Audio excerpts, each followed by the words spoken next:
Hello, good morning everyone.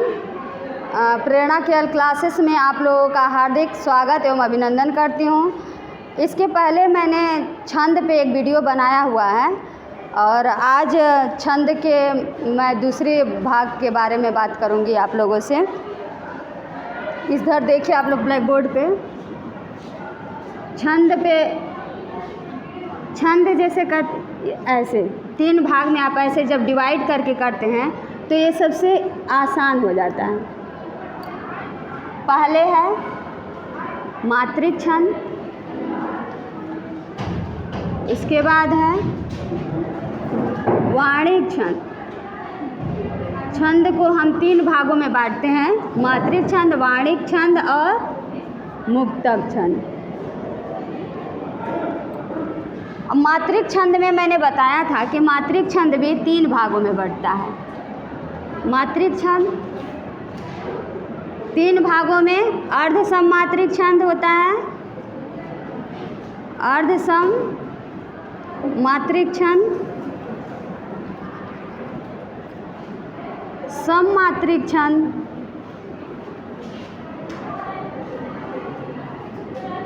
और तीसरा है विषम मात्रिक छंद। विषम मात्रिक छंद, इसमें पहले मैं आप लोगों को अर्ध सममात्रिक बता चुकी हूँ कि अर्ध सममात्रिक में सबसे पहले दोहा छंद होता है। दोहा, सोरठा ये सब क्या होते हैं? अर्ध सममात्रिक छंद होते हैं। तो यहाँ पे हम देखते हैं, इसको मैं यहाँ पे लिख देती हूँ, दोहा, सोरठा।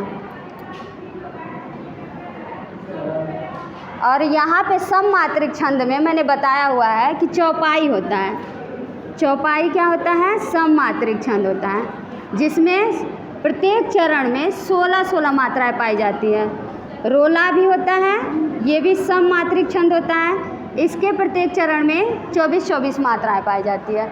विषम मात्रिक छंद में होता है कुंडलिया और छप्पन, कुंडलिया और छप्पन। ये हो गई मात्रिक छंदों के बारे में बातें। लेकिन यहाँ पे मैं आप लोगों को वाणिक छंद के बारे में आज बताने वाली हूँ कि वाणिक छंद में जो पहला होता है वो कैसे पहले वर्णों की गिनती करते हैं और उसमें गढ़ होता है, वो गढ़ कितने होते हैं। तो गढ़ के बारे में हम बताएंगे आप लोगों को कि गढ़ कैसे गिनते हैं और गढ़ कितने होते हैं। तो यहाँ पे देखते हैं कि गढ़, जैसे कि गढ़ आप लोगों को पता भी होगा, लेकिन फिर भी मैं आप लोगों को बता रही हूँ। और ये सिर्फ एक क्लास के बारे में नहीं है कि 9th to 12th क्लास में ही, ये जितने भी कंपटीशन एग्ज़ाम है उसमें भी आप लोग इसको पढ़ सकते हैं, गढ़ के बारे में कि गढ़ कैसे होता है और क्या होता है। तो गढ़ का एक आसान सा सूत्र है, उस सूत्र को अगर आप याद कर लेते हैं तो उससे आपको कोई दिक्कत नहीं होती है। गढ़ का आसान सा सूत्र है य माता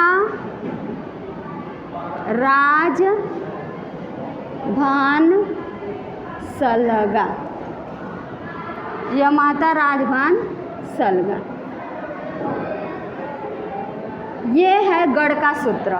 अब इस सूत्र को आप याद कर लेते हैं तो आपको जो गढ़ 8 होते हैं, ये 8 गढ़ आपको आसानी से याद हो जाएंगे। और इसमें 3-3 का एक गढ़ बनता है। तो वो 3-3 का एक गढ़ कैसे बनता है? इधर ध्यान दीजिए आप लोग, य माता यानी यगढ़, यगढ़ हम ऐसे लिखते जाते हैं, य माता यानी यगढ़। अब जैसा कि हम दोहा में आप सब लोगों को बताए हुए हैं कि मात्राओं की गिनती कैसे होती है, यानी य माता, य छोटा है, ह्रस्व है, तो यहाँ पे 1 लेंगे, 1 मात्रा लेंगे। म पे आ है, दीर्घ है, यानी यहाँ पे 2 मात्रा, और 2 मात्रा का चिन्ह ये होता है, गुरु होता है। और यहाँ पे त पे भी आ है, दीर्घ है, यहाँ पे भी 2 मात्रा लेंगे, यानी दीर्घ हुआ। तो 1 लघु और 2 दीर्घ, यानी यगढ़ में कितनी मात्राएं हो गई? 1 लघु और 2 गुरु। एक लघु और दो गुरु, ये यगड़ की मात्राएं हो गई। ठीक इसी प्रकार से मगड़, मगड़ में तीनों क्या हो जाएगा, गुरु हो जाएगा, म ग ड़, मगड़ में तीनों गुरु हो गया। ठीक इसी प्रकार से ताराज, ऐसे ही हम 8 गढ़ का बनाते जाते हैं और मात्राओं को लिखते जाते हैं। तो ताराज में क्या हो जाएगा, 2 गुरु और 1 लघु।